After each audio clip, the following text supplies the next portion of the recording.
Shalom, Godly Family. Yuk kita nikmati teh hangat, teduhkan hati, hadirkan semangat. Firman Tuhan terambil dari Roma pasal yang ke-9, ayat yang pertama sampai yang kelima. Saya akan membacakannya bagi saudara-saudara sekalian. LAI memberikan judul Pilihan Atas Israel. Demikianlah firman Tuhan, aku mengatakan kebenaran dalam Kristus. Aku tidak berdusta.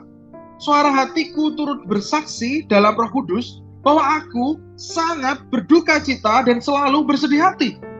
Bahkan aku mau terkutuk dan terpisah dari Kristus demi saudara-saudaraku, kaum sebangsaku secara jasmani.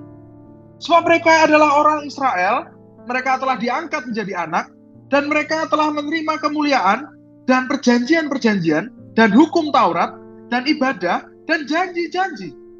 Mereka adalah keturunan bapa-bapa leluhur yang menurunkan Mesias dalam keadaannya sebagai manusia yang ada di atas segala sesuatu. Ia adalah Allah yang harus dipuji sampai selama-lamanya. Amin. Sedemikian jauh membaca firman Tuhan. Berbahagialah bagi kita yang telah membaca, merenungkannya, terlebih yang melakukannya di dalam kehidupan sehari-hari. Saudara-saudara, apakah Anda pernah membaca atau mendengar nama seorang Ferdian Paleka? Tanggal 8 bulan Mei tahun 2020, Ferdian ditangkap oleh polisi di Pelabuhan Merak ketika ingin melarikan diri. Ferdian ditangkap oleh polisi karena dia sering ngeprank orang. Terutama ngeprank orang-orang yang membutuhkan sembako dengan memberikan sembako yang ternyata isinya adalah sampah-sampah yang dikemas seperti sembako. Jadi Ferdian sengaja mengelabui atau menipu orang-orang yang membutuhkan sembako, seakan-akan dia ingin memberikan sembako. Prank adalah tindakan secara sengaja membohongi seseorang dengan tujuan mengerjainya untuk kesenangan, just for fun. Ferdian dikenal dengan kalimatnya, tapi bohong. Misalnya, saya mau ngasih kalian semua sembako, tapi bohong. Atau, selamat, Anda mendapatkan sumbangan sembako, tapi bohong. Kalau kita yang menjadi korbannya, kita ini butuh banget nih sembako, lalu di prank, dikatakan tapi bohong, dikasih sembako, terus kita waktu buka ternyata isinya sampah, lalu dibilang tapi bohong, masa kita tidak marah? Netizen yang kesal membaca atau mendengar kisah Ferdian berkata ketika Ferdian ditangkap, Ferdian tidak jadi ditangkap, tapi bohong. Bahkan polisi juga ikut-ikutan berkata, Ferdian hari ini akan dibebaskan, tapi bohong.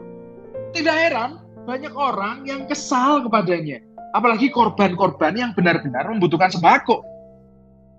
Apakah Anda pernah kena prank? Atau malah jangan-jangan Anda yang menjadi pelaku dari prank? Saudara-saudara, syukur kepada Allah karena Dia tidak ngeprank kita.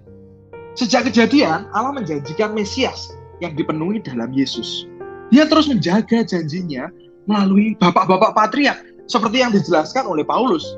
Bahkan Allah memenuhi janjinya. Mesias benar-benar datang ke dunia. Dia adalah Yesus. Allah tidak ngeprank kita. Dia benar-benar memenuhi janjinya dengan kedatangan Mesias dalam Yesus. Mesias artinya sama dengan Kristus, yaitu yang diurapi. Kedatangan Mesias atau Kristus atau yang diurapi sangat dinantikan oleh Israel karena dia dipercaya sebagai pembebas.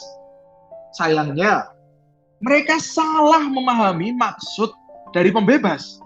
Seperti kita ketahui, Israel yang diwakili oleh orang-orang Yahudi, yang dikepalai oleh orang-orang Farisi, memahami pembebas artinya membebaskan mereka dari penjajahan Romawi atas Israel.